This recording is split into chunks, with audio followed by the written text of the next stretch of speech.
All right. Hey guys, we're going to get started. I am recording today for the sake of our marchers. So if you missed anything today and you want to rewatch this, you'll be able to rewatch it.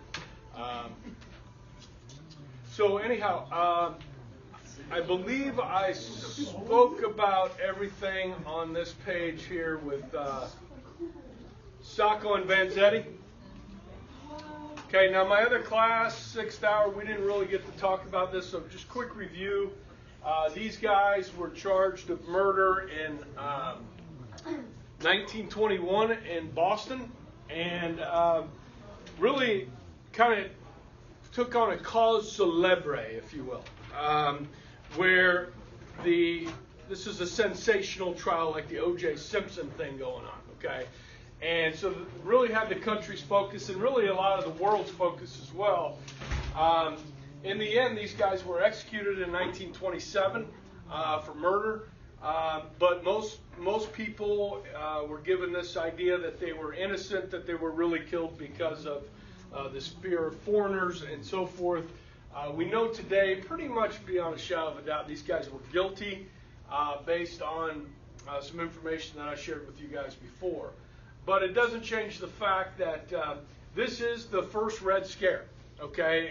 And we've spent quite a bit of time talking about starting with, union violence, race riots, bomb scares, immigration laws, the Klan, and this sort of thing. So this really reaches a fever pitch in the early 20s, 1923, 24.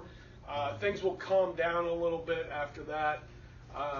And we can move on to kind of some other parts of American history, okay? So, that being said, we're going to talk about something a little bit more spirited, if you will.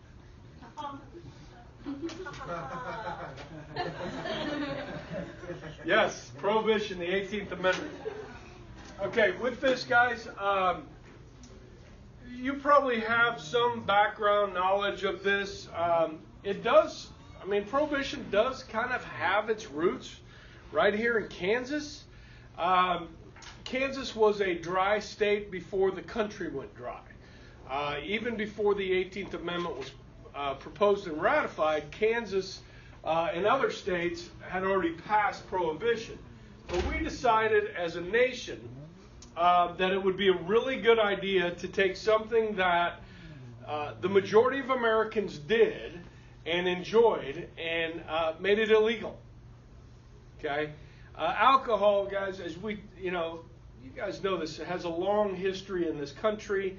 We talked about the founding last semester, about the founding of the country and how much alcohol was consumed somewhat for health purposes because of lack of good, clean drinking water and so forth. But if you're going to do something this big, you've got to give the people some good reasons for it. And really, we can blame one group of people more than anybody else for this, can't we? Who am I speaking of? Well, yeah, Christians a little bit. You're Protestants, you're puritanical types like myself. Just kidding. Who am I speaking of? Women. You guys remember the women's temperance movement? Okay? Women's temperance movement? Okay? They fought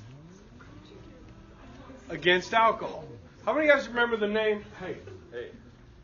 You're trying to get a cameo, are you? Yeah, I am. How's it going? It's like going on YouTube? Or? Yes, it is. All right, go ahead. All right, thanks. Yeah. So, what was I saying before Blake interrupted me? Oh, how many of you guys have heard of Carrie Nation? Carrie Nation. You guys want to get on camera?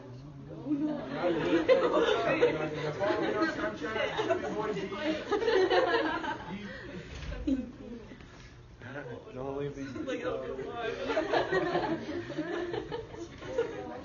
Okay. All right.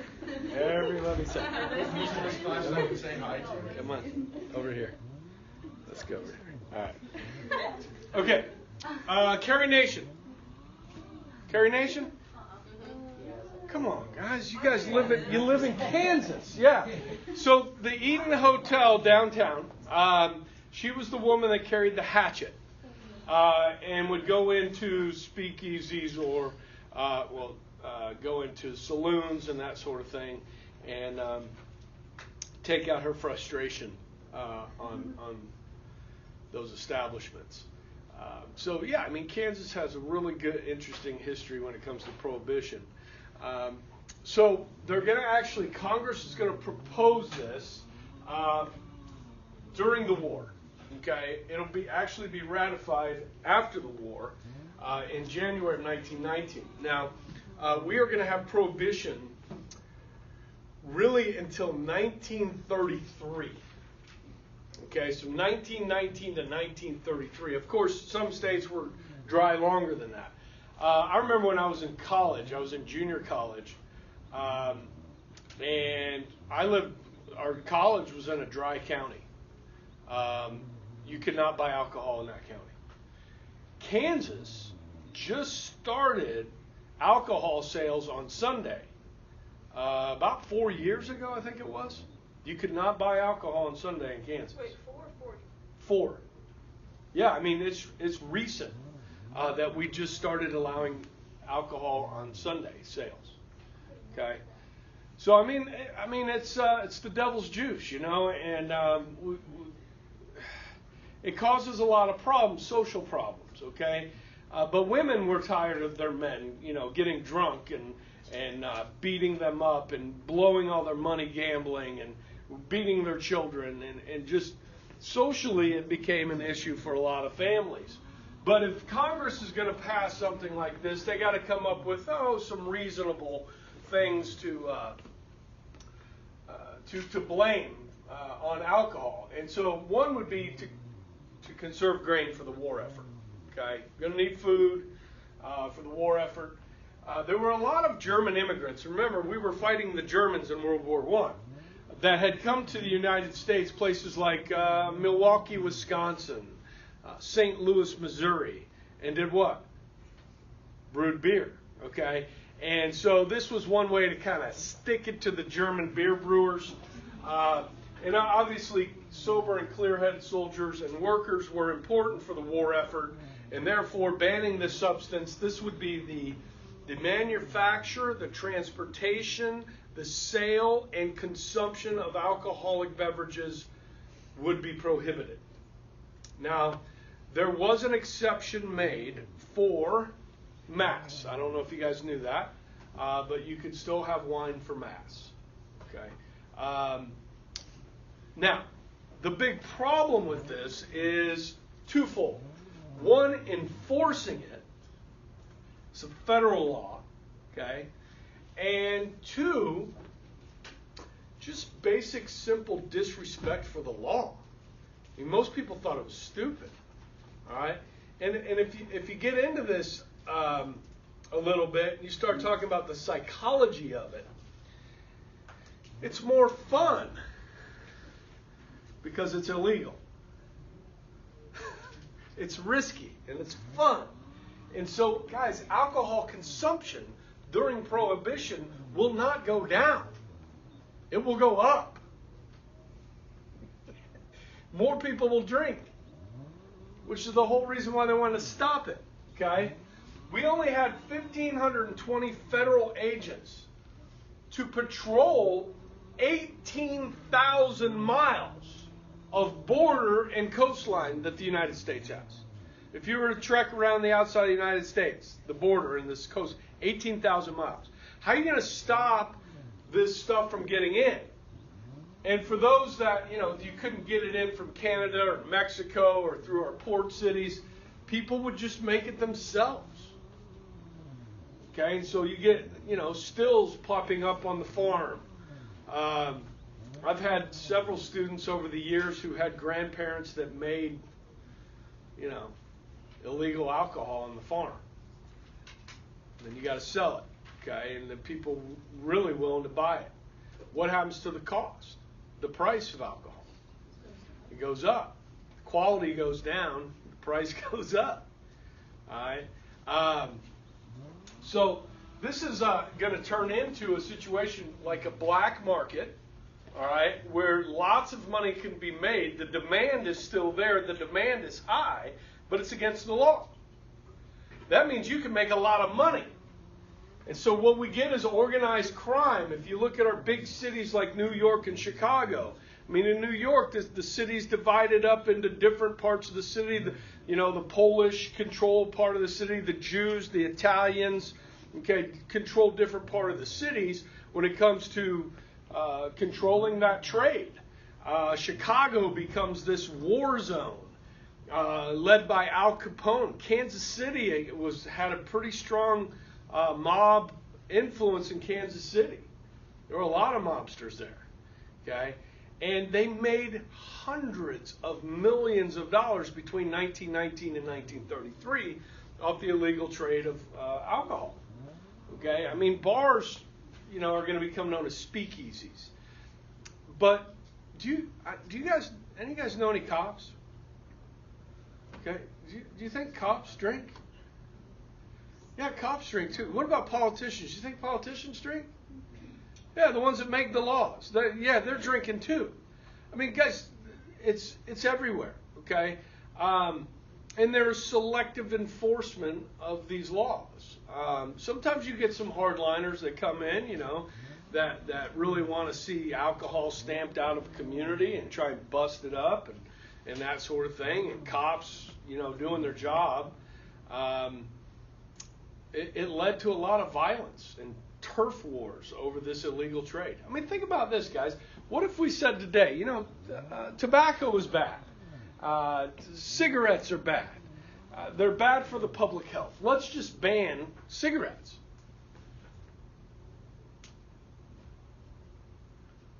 Is there still going to be a demand for cigarettes? Okay, now, I don't know if you guys know this or not, but on Indian reservations in this country, you can buy cigarettes cheaper than you can in Wichita because of the taxes and so forth. Okay, there's a lot of taxes on tobacco and alcohol. Okay, so you can go to the Indian reservation and buy it cheaper. So if the Indians decide not to do away with tobacco, then you can still go to the reservation and get it. Now, let's say I go buy 6 cartons of cigarettes and try and sell them on the streets of Wichita. I mean, you get, $5 for a pack of cigarettes now, something like that? For a decent pack of cigarettes? Marlboro? I don't know if we got any smokers in here. Well, it used to not be uncommon where you'd have some smokers in your class. But so I think it's like $5, okay? So let's say I went on the streets and I could sell those for $10 a pack because the demand's so high. I mean, I can make a lot of freaking money selling cigarettes illegally. A lot of money. I think we should just ban cigarettes, don't you? Do they expire? Huh? Do they get old? Yeah, I mean, you can still smoke them.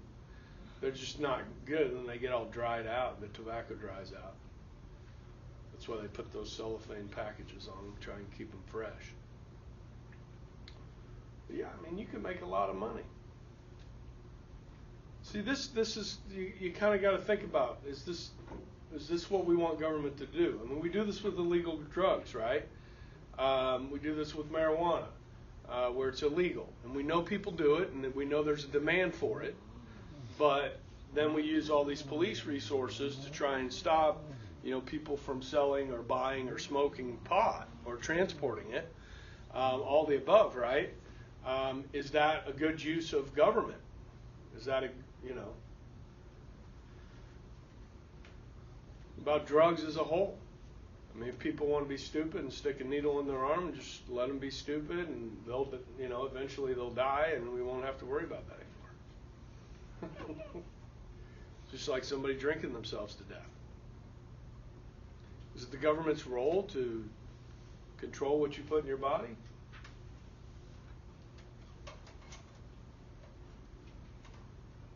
Okay, thanks for your input. I'm just kind of playing devil's advocate, guys. But just thinking about this a little bit, this was one of the dumbest things we could have ever done. I mean, it's not very smart. And a lot of people died, actually, because of this, because of the crime. Okay? I mean, probably more people died from the crime involved with the mob than people from, ODing on alcohol or alcohol-related accidents. So, I don't know, it's something to think about. I'm not advocating one way or another, believe me. But, all right, so we finally decided to get rid of this. Now, there are some pretty good things that come out of this, depending on how you feel about it. And you guys ever watch The Dukes of Hazzard? It's an old TV show, but it's kind of based around this idea of prohibition. And so what in the country, like in Kansas or in the South in the country, people would make illegal alcohol, booze, bathtub gin. They came up with all kinds of hooch, all kinds of different names for it. And they would transport it. And to run from the cops, they would soup up their cars really fast to run, be faster than the cops. And when they ended Prohibition, you had all these guys with fast cars and nobody to run from. And so they said, well, let's build a dirt track, and we'll race them. And $1 billion industry known as NASCAR is born. Okay? From Prohibition. I mean, we probably wouldn't have had NASCAR if it wasn't for Prohibition. And all that money that the mob made. And you got to give some credit to the mob, the mafia. They could have gone into other drugs and become like traffickers of that instead of alcohol, but they didn't. And a lot of the money that they made was invested in a piece of real estate in the desert of Nevada called what? Las Vegas. Much of the seed money for the casinos in Las Vegas came from organized crime. They had all this money and they started building casinos out there. They legalized gambling, and that was another way to make money. Okay. Today, you guys ever watch The Sopranos?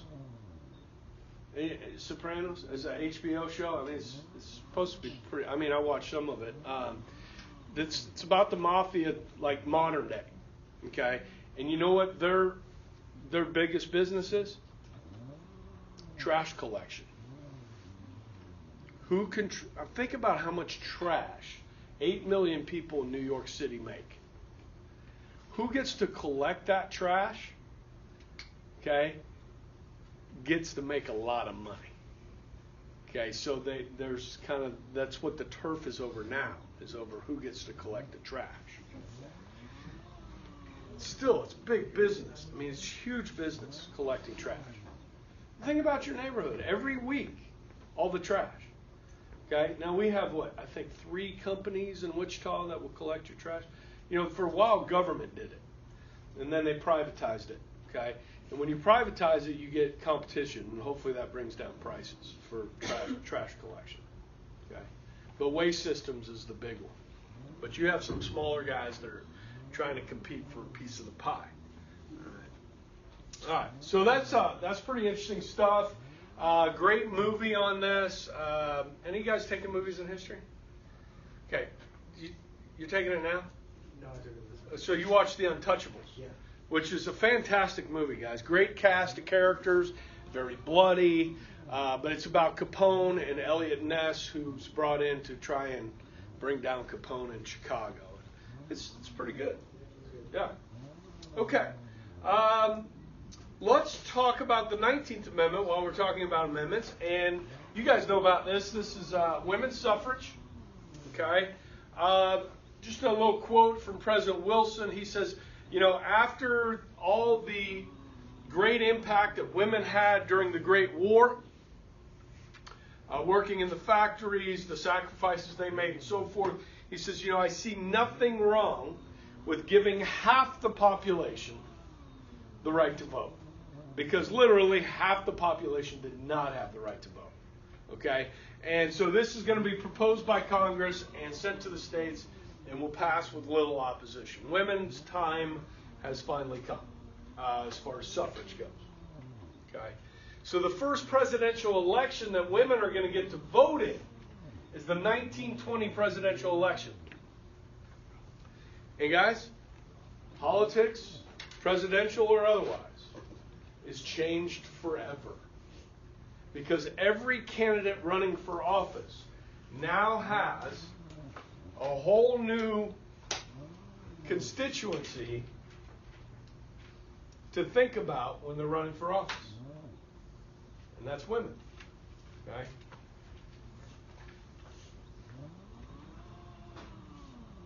Good? So let's talk about that first presidential election. Okay? That women get to vote in. And the first president that women are going to elect in this country is Warren G. Harding.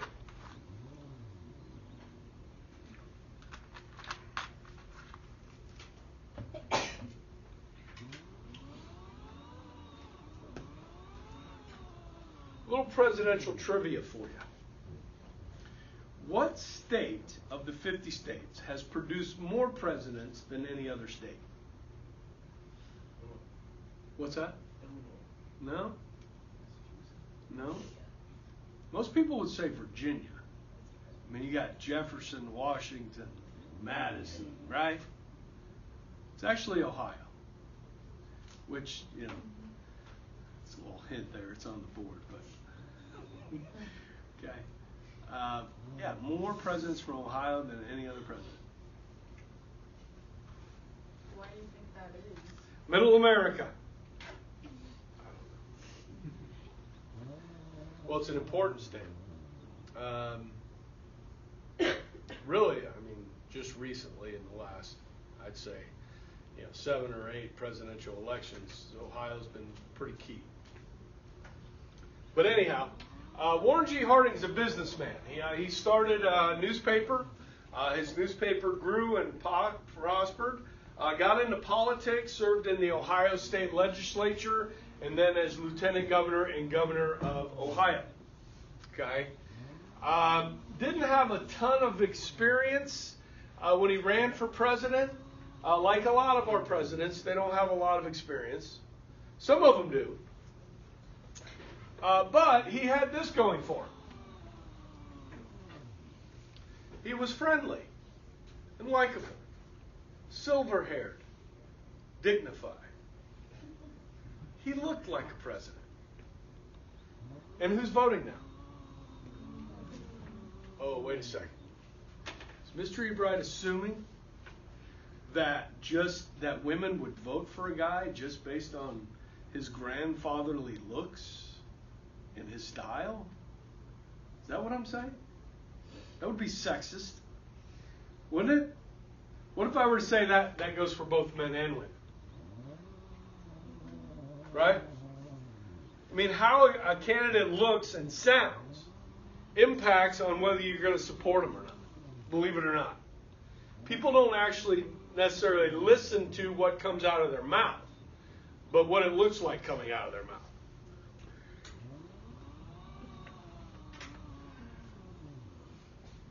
And how do you explain Donald Trump?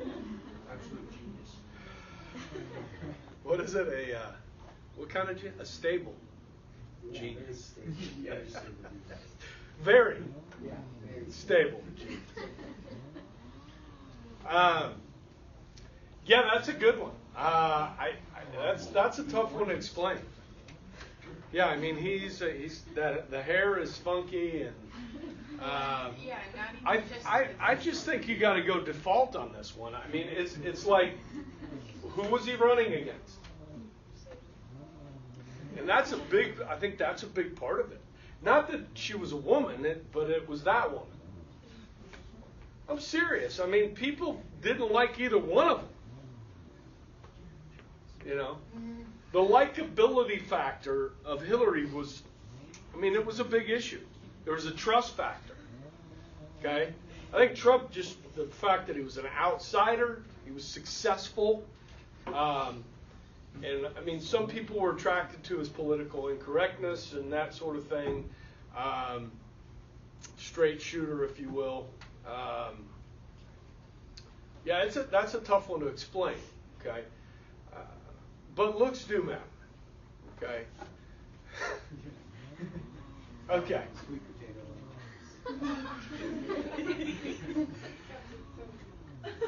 Now this is Harding. He's throwing out the first pitch at the home game. Now, little baseball history here. Okay, this tradition goes back to McKinley throwing out the first pitch of the baseball season. Now, if you guys don't know this, Major League Baseball plays 162 games a season, each team. Okay, and so that first game is always held close to Washington. There's a team in Washington now called the Washington what? Nationals. But for many years there was no team there because the team that was there left. And so the president would go to Baltimore where the Orioles play and throw out the first pitch of the season.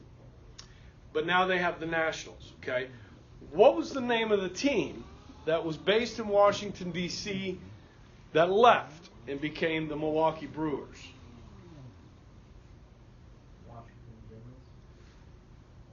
Good guess. The Washington Senators. Okay? Yeah, they used to have a team called the Washington Senators, and this is at a Senators game. Okay? And so they used to have a presidential box, so the president would throw out the first pitch from the box, not from the mound. That tradition now is that the president goes out and throws out the first pitch from the mound. Okay? And, you know, some presidents are good at this and some aren't.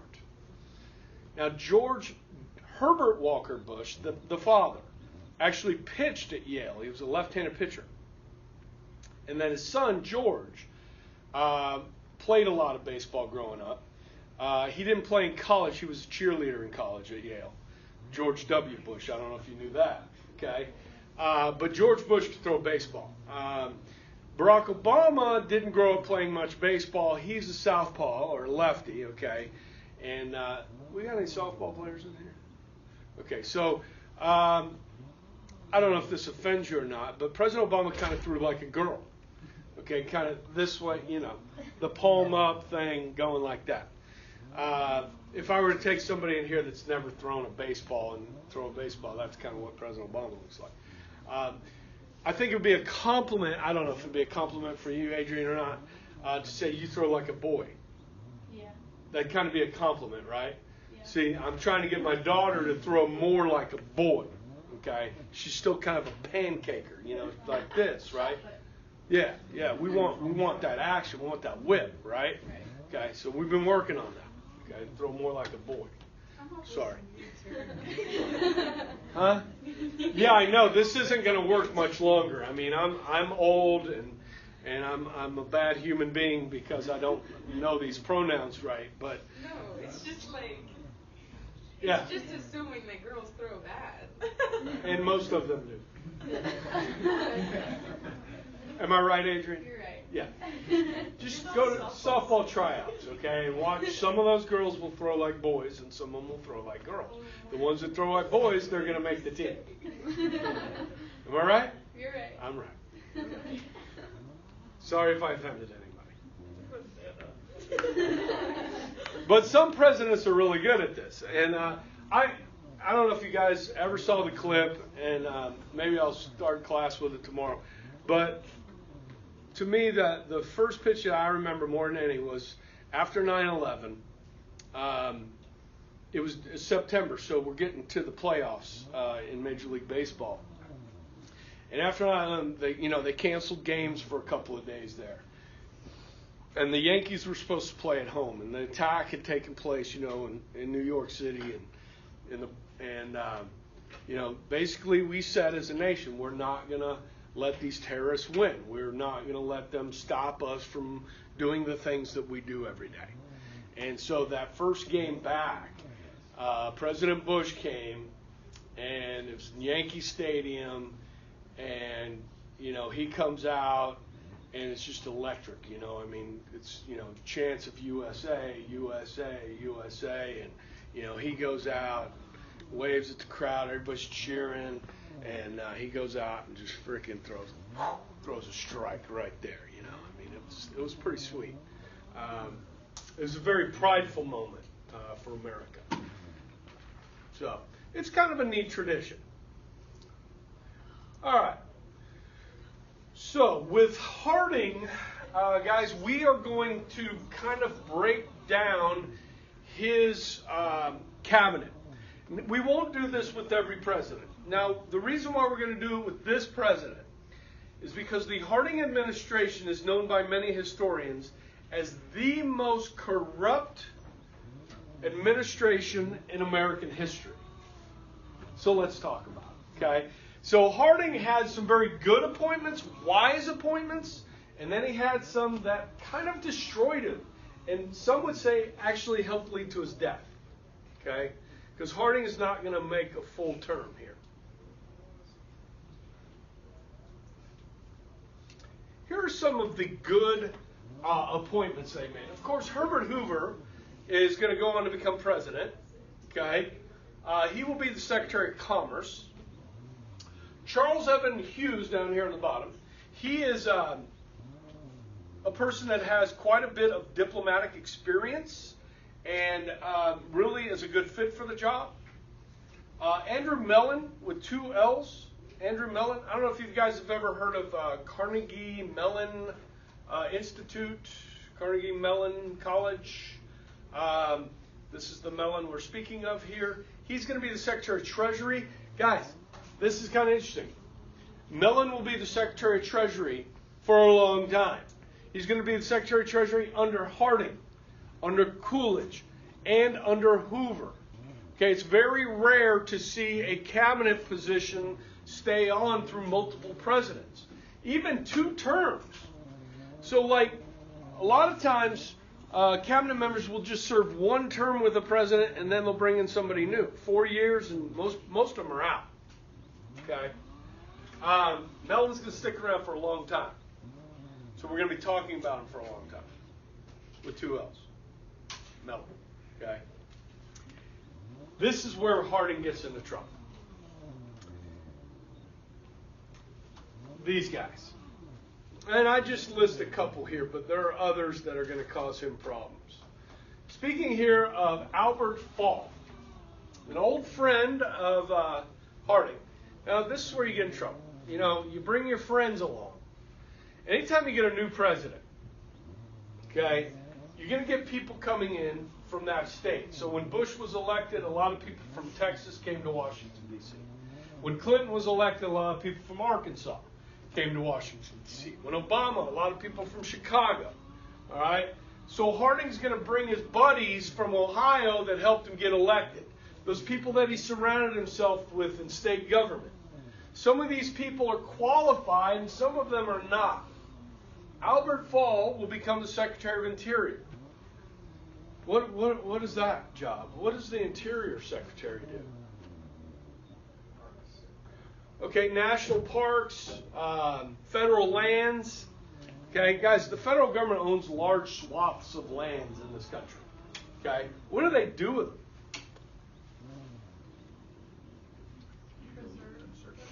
Okay, you can conserve them, but can you use them? I mean, is there a use while you're conserving them, not building anything on them?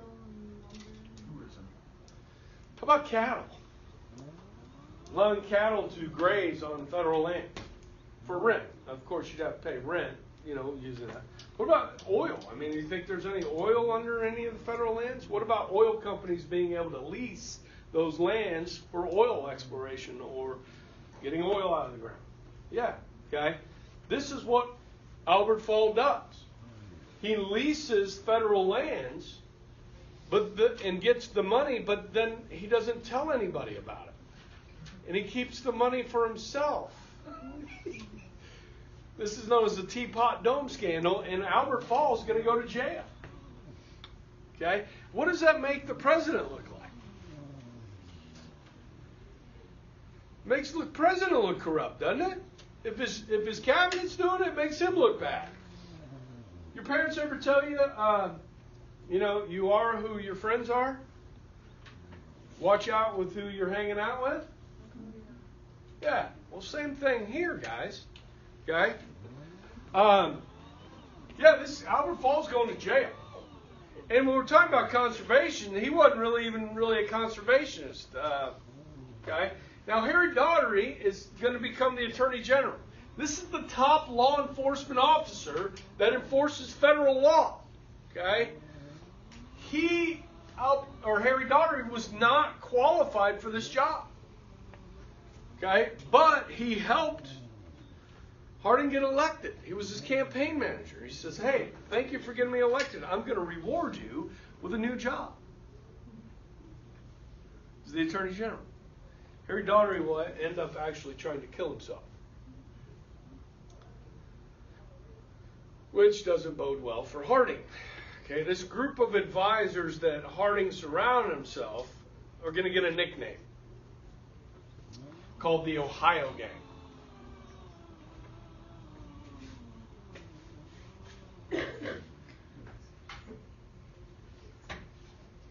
Now, who comes up with these like nicknames like this? Who's gonna? I mean, we're still talking about it 100 years, almost 100 years later. Who came up with the term Ohio Gang? Okay, possibly. Maybe before that. Newspapers, the media. Yeah, journalists, media come up with this. Okay? So, give you an indication of how the media thought of Harding and his administration. Okay? Some of these guys used their offices to enrich themselves. They were drinking when they weren't supposed to be drinking, playing cards, smoking cigars, getting wealthy, and not doing their jobs very well. This is going to make Harding look bad. Harding himself, guys, I don't think is this bad guy. You know what I mean? But some of his friends are. And so Harding is going to try to deflect these scandals. Okay? And how do you do that? Well, you get out amongst the people, you work hard, you talk to people, you travel the country. So Harding hits the road. He's out in the Pacific Northwest. He's out in California, Oregon, Washington. He's really working himself too hard. Okay? He gets sick. He gets basically walking pneumonia. All right? And after a long day, it's cold, it's wet. He's I think he's in Washington State. And he goes to the hotel where he's sleeping that night, goes up a big flight of stairs, falls onto the bed, crashes, and never wakes up. The autopsy showed that Harding had an enlarged heart, and I think because of his illness and the strain that he put on himself, his heart could not sustain it, and he died. So you could kind of attribute these scandals of his friends to him overexerting himself and basically working himself to death. Okay? Now, we're not done with Harding. We've got some policies to talk about, but they're going to bring his body back across the country via railroad. And it's kind of a touching part of American history where people will line the railroad as they bring the body across the country and pay their respects to the president. Okay, and this is not the first time this has happened where we bring a president home via railroad. And I'll talk a little bit about how Coolidge, his vice president, becomes president. We'll talk about that a little bit later. Okay, because we got a little bit more to talk about here with Harding and his policies. Now we are going to, for a moment, go back. We're going to go across the pond for a few minutes. What do I mean when I say across the pond? To Europe. We're going across the Atlantic. The British call it the pond. Okay, and talk some foreign policy. Okay. Now, when we left off talking about World War I, the thing that I wanted you to remember most was that the brutality of the war would not leave the minds of people for many years. And so there's going to be an attempt to try and prevent it from happening again. There's going to be a series of treaties, agreements, pacts that are going to try and stop war from happening again. This is one of the more famous ones, and it is called the Five Power Treaty. You can see U.S., Great Britain, France, Italy, and Japan. Okay? This is to limit the size of our navies. The idea here, guys, this is a disarmament treaty. Disarmament treaty. Reducing the size of your weapons, or the number of weapons that you have to make war, is going to prevent war. That is the hope here, okay? So we're going to limit the number of capital ships, large naval ships. You know, we measure ships based on displacement of water, how much water they displace. And some would call this the first successful disarmament treaty in history. Now, I want you to think about this, guys. We have gotten to a point, the human race has reached a point where we can sit down at a table with our neighbors and say, look, let's get rid of some of these weapons. If we all have fewer weapons, the likelihood of us having war again is diminished.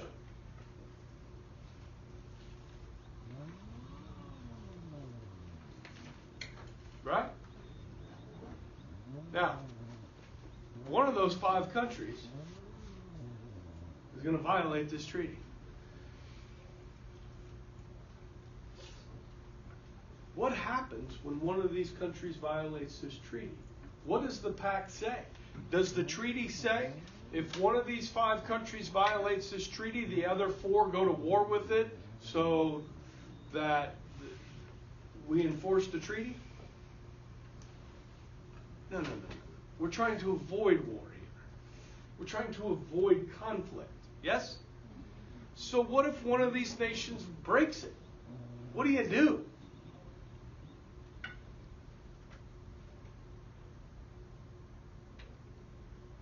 Do you economic sanctions, like say, okay, nobody will trade with this country because they violated the military treaty?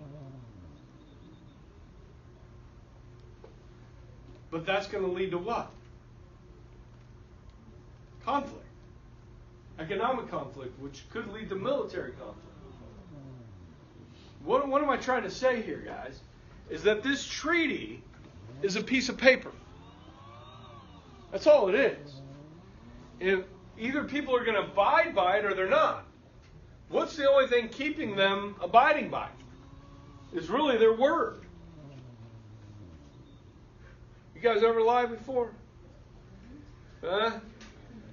I know there's no governments that have ever lied before. Make promises they don't keep. Now, historians will credit the 5-power treaty, disarmament, with a decade of peace. Was there any war between 19 and 1931? Not really. Was it because of these treaties and so forth? Not really. I don't think so. Okay?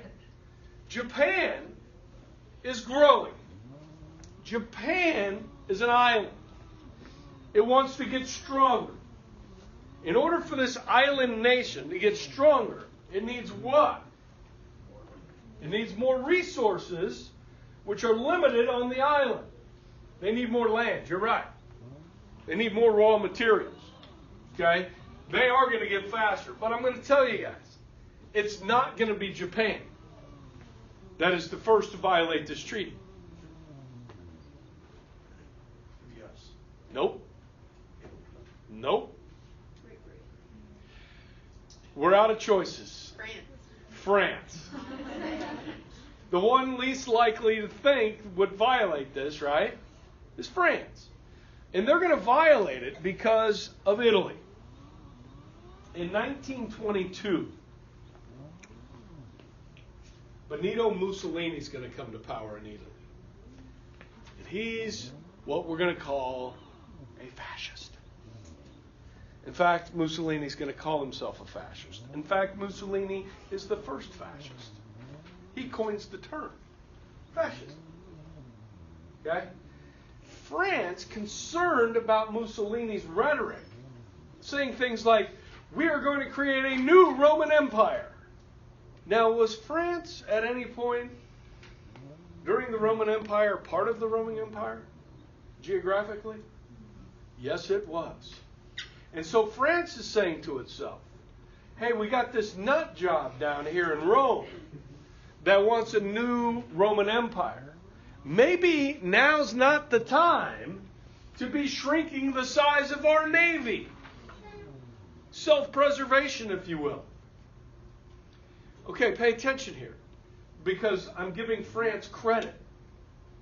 And this may be one of the only times this semester that you hear that. The French are acting in their own self-defense. Bless them, okay, for not committing suicide. All right. But here's the thing, guys. Short of conflict, there's no real way to enforce these. Okay, it doesn't necessarily mean you don't try, but if you put all your faith in this treaty, in this document, and you're saying, look, we don't have to worry about it anymore. We have world peace. Okay, then that's kind of silly to put all your faith in these treaties, in these pacts, in these documents. Okay. Now, as far as our relationship with Japan, remember our immigration policies of 1923, 24, 25, which we said, no Asians coming in. The law said that, and so this is an insult. And just kind of, we're going to track Japan, because Japan's going to be the first to go on the warpath in 1931. So we're just going to kind of track them as we move through the 20s, okay? And there's your little bit of foreign policy. We're going to be doing some more of that, but we got to hit domestic again. We get out at 55? Okay. So that should kind of conclude us today. Tomorrow I'm going to teach. Friday I am not going to be here. So I will pick out a good video for you to watch. It'll be a video Friday. Okay? Excellent. Thank you.